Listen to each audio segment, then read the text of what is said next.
Bapak Ibu yang dimuliakan Allah, sekarang kaum muslimin yang berada di tanah suci, mereka lebih unggul dibandingkan kita dengan ibadah khusus yang mereka punya. Mereka bisa wukuf di Arafah, mereka bisa melakukan tawaf, sa'i, melakukan ibadah haji dengan semua urutan-urutan rangkaian ibadah yang mereka lakukan. Dan kita tidak bisa melakukan seperti mereka.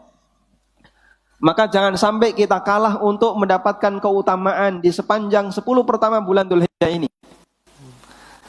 Kalau ada banyak orang sedang rajin ibadah, tapi kita dibuat oleh Allah malas ibadah, itu salah satu di antara tanda Allah nggak suka sama kita. Saya kasih ilustrasi seperti ini ya. Ada orang tua punya 10 anak. Kemudian orang tua menghubungi seluruh anaknya, tanggal ini kalian harus kumpul kerja bakti di rumah. Pokoknya semuanya harus kumpul kerja bakti di rumah. Tiba-tiba ada salah satu di antara anaknya yang dikirimi surat oleh orang tuanya, khusus untuk kamu, nggak usah ikutan. Kira-kira anaknya makin senang atau sedih, Pak? Ya, senang atau sedih? Ketika orang tua meminta kepada anak-anaknya, buktikan bakti kalian kepadaku, hari ini, tanggal ini harus kumpul kerja bakti. Ada salah satu yang dikirimi surat, khusus kamu nggak usah ikut. Kira-kira gimana? Anak ini kalau ingin mendapatkan kasih sayang orang tuanya, dia akan merasa sedih. Saya ingin terlibat ikut bantu orang tua, tapi bapak ibu nggak mengizinkan. Bapak ibu memerintahkan kepada saya nggak boleh ikut. Nggak boleh ikut itu bukan memberikan kesempatan bagi kita untuk istirahat. Karena beliau tidak ingin melihat kebaktian kita kepada beliau. Artinya beliau tidak suka dengan kita. Sudah? Ada banyak sekali kaum muslimin yang sedang beribadah kepada Allah, terus kita nggak ikutan. Itu bukti kalau Allah nggak senang sama kamu. Makanya ketika Allah Subhanahu wa ta'ala memberikan peringatan kepada orang-orang munafik, pada saat kaum muslimin, para sahabat, mereka berjihad. Orang munafik satu demi satu datang kepada Nabi SAW, ya Rasulullah, saya izin nggak ikut. Dibiarkan oleh Nabi SAW, nggak apa-apa, silahkan.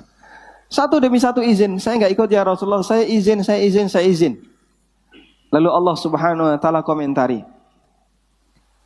walau aradul khuruja la'addu lahu uddatan walakin karihallahum bi'athahum fathabbatahum. Andaikan mereka itu serius ingin jihad, tentu mereka akan menyiapkan perbekalannya. Walakin karihallahum bi'athahum fathabbatahum.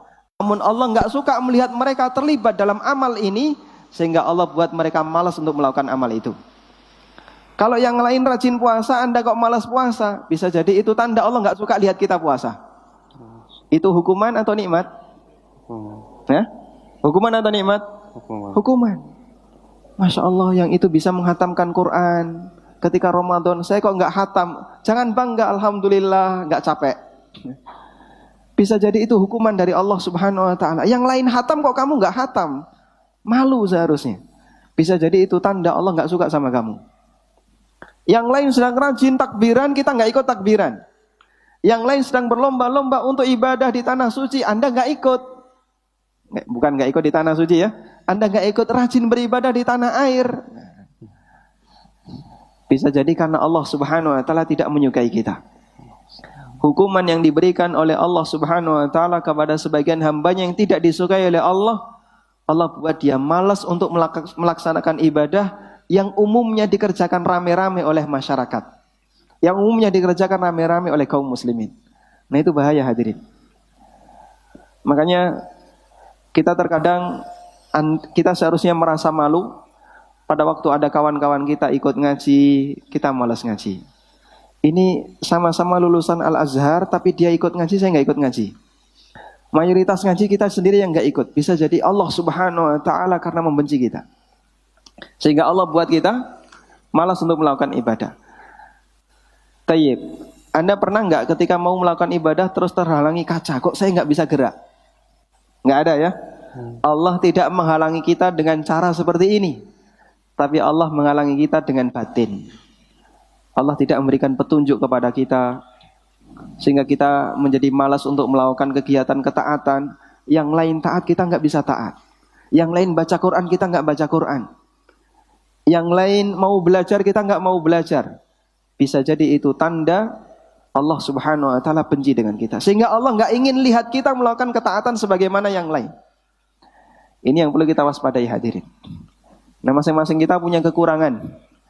1, 2 jenis ibadah. Yang lain melakukan, saya nggak ikutan. Tolong Anda jangan bangga. Anda jangan merasa senang. Dan jangan sampai Anda tidak merasa bersalah sama sekali. Mungkin ini salah satu di antara tanda Allah subhanahu wa ta'ala sekali lagi tidak suka dengan kita. Sehingga Allah nggak ingin melihat kita melakukan ibadah sebagaimana yang lain. Baik. Karena itu, kalau kita tidak bisa mengungguli para jamaah haji yang saat ini sedang berada di tanah suci, minimal kita berusaha untuk memanfaatkan kesempatan ini. Mulai dari tanggal 1 sampai 10, silahkan beramal sebisanya, semampunya.